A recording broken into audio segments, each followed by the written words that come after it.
Hola, a aquest vídeo anem a explicar les principals ràtios.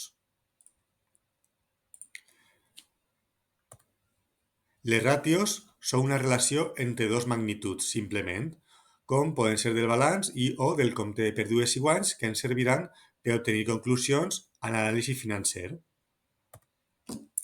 La primera ràtio que estudiarem és la ràtio de solvència tècnica o solvència a curt termini, que mesura la capacitat de l'empresa per a fer front als deutes a curt termini, és a dir, la solvència a curt termini, i posa en relació l'actiu corrent i el passiu corrent.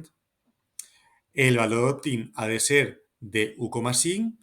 Si és inferior a 1,5 podem dir que la solvència a curt termini és reduïda i si és molt superior a 1,5 és que és possible que hi hagi recursos malament invertits. La ràtio de tesoreria o prova de l'àcid és una versió d'aquesta primera ràtio, on a l'actiu corrent hem tret la partida menys líquida, que són les existències. Llavors dividim l'efectiu i els deutors comercials o realitzable entre el passiu corrent. I el valor òptim és de 1. Un valor òptim, un valor inferior a 1, ens estarà dient que hi ha poca solvència a curt termini. Hi ha una tercera versió de la primera ràtio, que és la ràtio de liquiditat immediata o de disponibilitat, on a l'actiu corrent es deixa simplement la partida d'efectiu per posar-la en relació al passiu corrent.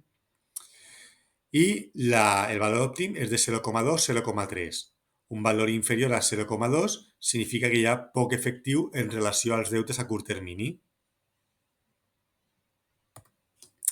La ràtio de garantia o distància a la fallida és una mesura de solvència a llarg termini i posa en relació l'actiu i el passiu total.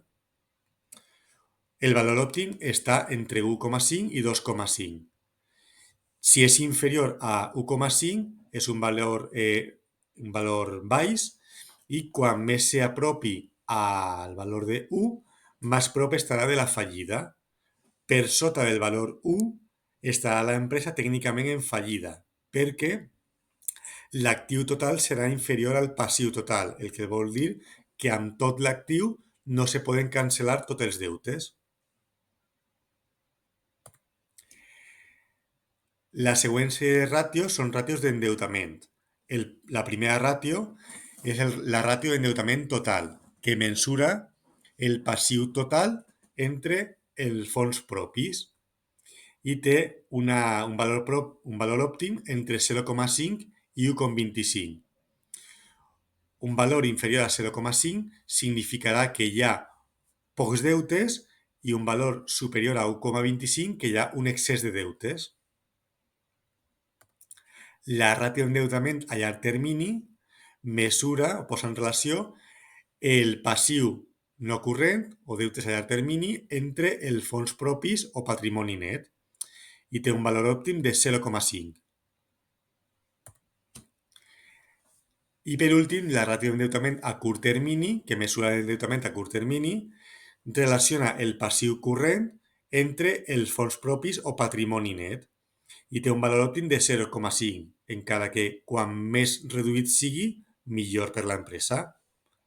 Moltes gràcies.